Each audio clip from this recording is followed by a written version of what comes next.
নমস্কার, খবর শুনছেন ইন্ডিয়া নিউজ টিভি থেকে। আজকের বিশেষ বিশেষ খবরগুলি হলো: রচনা ব্যানার্জিকে মিউজিয়ামে রাখা উচিত, এ ধরনের মত পোষণ করলেন হুগলির বিজেপি সাংসদেরা। গরু পাচার কাণ্ডে জামিন পেয়ে অনুব্রত মণ্ডল নিজের গ্রামের বাড়ি বীরভূমের নানুরে গেলেন ঠাকুর গড়া দেখতে। ফের রাজ্যে গণধর্ষণের শিকার এক নাবালিকা, নির্যাততা সহ পরিবারের সদস্যদের খুনের হুমকির অভিযোগের তীর শিক্ষকের বিরুদ্ধে। হাওড়ায় বিভিন্ন স্থানে বন্যা দুর্গতদের হাতে সাহায্য তুলে দিলেন রাজ্যের সভাপতি ডক্টর সুকান্ত মজুমদার। প্রবল বৃষ্টিতে বিপর্যস্ত পাহাড় সমতল সর্বত্র, বিপদসীমার ওপর দিয়ে বইছে তিস্তার জল। বিস্তারিত খবরে যাওয়ার আগে ভিডিওটিতে একটি লাইক দিয়ে চ্যানেলটি সাবস্ক্রাইব করুন। ভারতের পশ্চিমবঙ্গের কয়েকটি জেলায় বন্যার জন্য দামোদর ভ্যালি কর্পোরেশনকে দায়ী করেছিলেন তৃণমূল কংগ্রেসের প্রধান মমতা বন্দ্যোপাধ্যায়। তার মতের সঙ্গে একমত পোষণ করে একই দাবি করলেন হুগলি থেকে নির্বাচিত তৃণমূলের সংসদ সদস্য ও টলিউড অভিনেত্রী রচনা ব্যানার্জি। তবে ডিবিসিতে যে পানি ছাড়ছে তার পরিমাণের একককে ভুল বলে বিপত্তিতে পড়েছেন এই অভিনেত্রী। তৃণমূলের দাবি, ডিবিসির ছাড়া জলেই বাংলায় বন্যা হয়েছে। এবার সেই জলের হিসাব কুইন্টালে দিলেন তৃণমূলের সাংসদ রচনা ব্যানার্জি। সিচুয়েশনে এসে পড়েছেন যেখানে না জানা অবস্থায় কুইন্টাল কুইন্টাল জল বেরিয়ে আসছে এবং সেখানে মানুষের এরকম দুর্ভাগ্যজনক অবস্থা যে বাড়ি ঘর কিচ্ছু নেই, রাস্তায় মানুষ দাঁড়িয়ে পড়েছেন। তার দাবি, কুইন্টাল কুইন্টাল জল ছাড়ার ফলে মানুষ দুর্ভোগে পড়েছে, বাড়িঘর ডুবে গিয়েছে। আর তৃণমূল সাংসদের এই হিসাবকে পাল্টা কটাক্ষ করতে ছাড়েনি বিজেপি। হুগলির সাংসদকে মিউজিয়ামে রাখা উচিত বলে কটাক্ষ করেছে গেরুয়া শিবির। বলাগড়ের গঙ্গা ভাঙনে গ্রামকে গ্রাম তলিয়ে যাচ্ছে। হুগলির শ্রীপুর বলাগড় গ্রাম পঞ্চায়েতের চাঁদরা কলোনি, মিলনগড় গ্রামগুলি জলের তলায় চলে গেছে। সেখানে পরিদর্শনে আসেন হুগলির সাংসদ রচনা বন্দ্যোপাধ্যায়। সেখানেই জলের পরিমাপ করতে গিয়ে কিউসেকের পরিবর্তে কুইন্টাল বলে আবারও নতুন বিতর্কে জড়িয়ে পড়েছেন তিনি। দুধ, দই ধোয়ার পর এবার রচনা জলের পরিমাপের হিসেব দিলেন কুইন্টালে।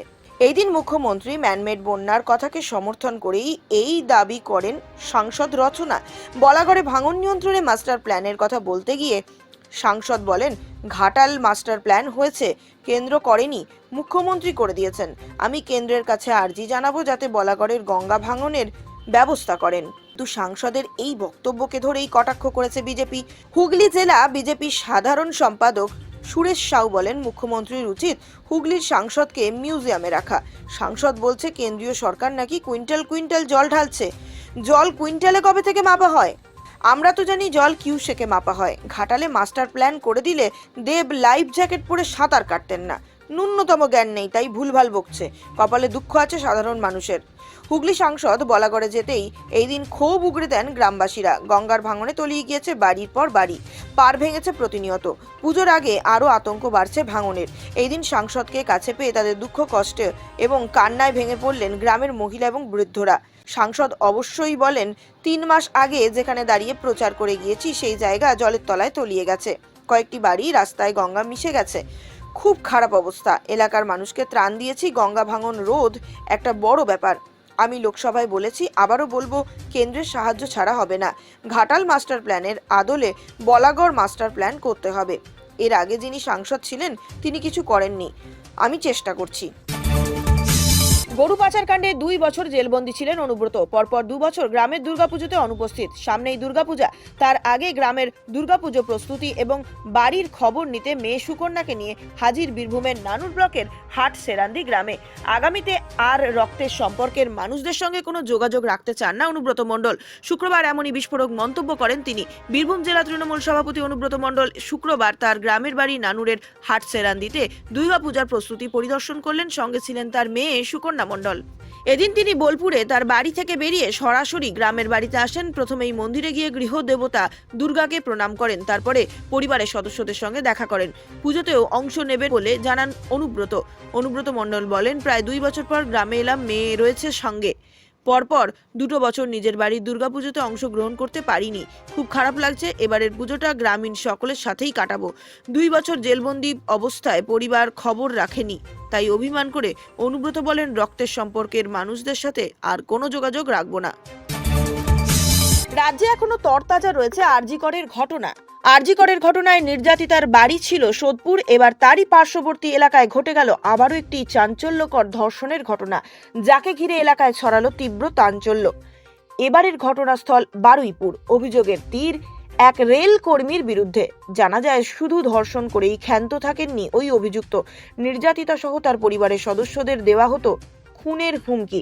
জানা যায়, বারুইপুর স্টেশন সংলগ্ন রেল কোয়ার্টারে কোচিং সেন্টারে গত 3 থেকে 4 মাস ধরে এই কাজ করতেন অভিযুক্ত।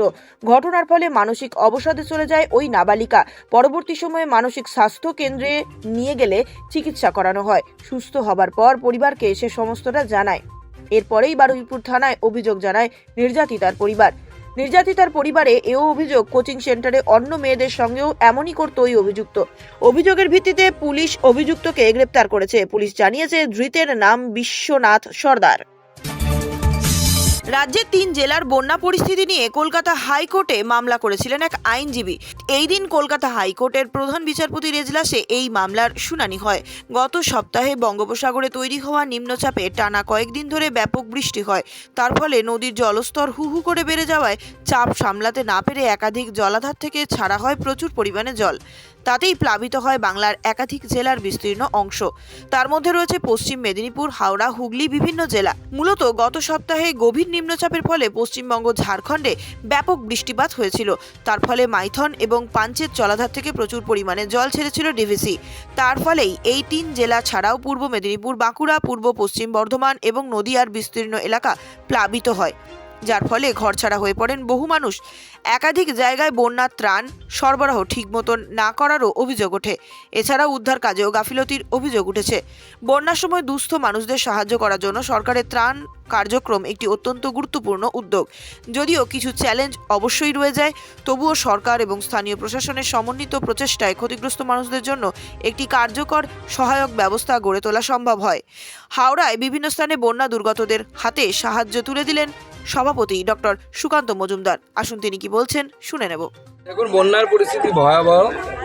সরকারকে কোথাও দেখতে পাচ্ছি না। কিছু রাজনৈতিক সংগঠন, ভারতীয় জনতা পার্টির মতো তারা আছে, বাদবাকি কেউ, সরকার তো কোথাও নেই। এবং বিস্তীর্ণ এলাকা জলে প্লাবিত হয়ে গেছে। বিশেষ করে আমরা এই এলাকায় কুন্দুলিয়াতে গেছিলাম, সেইখানে এবং এখানেও কৃষিকাজ করা মানুষের সংখ্যা বেশি এবং বেশিরভাগই হচ্ছে এসসি সম্প্রদায়ের মানুষ। কৃষির উপর সম্পূর্ণভাবে নির্ভরশীল। ফসল পুরো নষ্ট হয়ে গেছে। তারা আগামী দিনে কি খাবে? তাদের কিন্তু ভবিষ্যতের কোনো সুরাহা নেই। সরকারকে অনুরোধ করব, বন্যাতে যারা ক্ষতিগ্রস্ত হয়েছে, কৃষক সম্প্রদায়ের, অর্থাৎ যাদের জমি জলের নিচে চলে গেছে, তাদেরকে এককালীন কমসে কম 1 লক্ষ টাকা করে যেন সরকারের তরফ থেকে দেওয়ার ব্যবস্থা করা হয়। আমি মাননীয় মুখ্যমন্ত্রী মমতা বন্দ্যোপাধ্যায়ের কাছে অনুরোধ করব।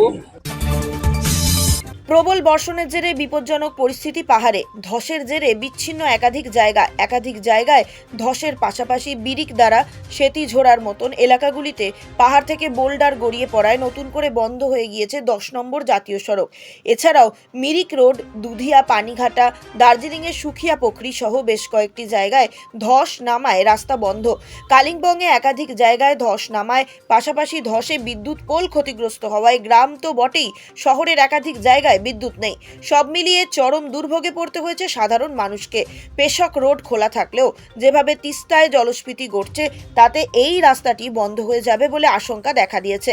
কালিম্পং এবং দার্জিলিং জেলা প্রশাসনের তরফে সকলকে সতর্ক থাকার পরামর্শ দেওয়ার পাশাপাশি প্রয়োজনীয় পদক্ষেপ গ্রহণ করা হচ্ছে।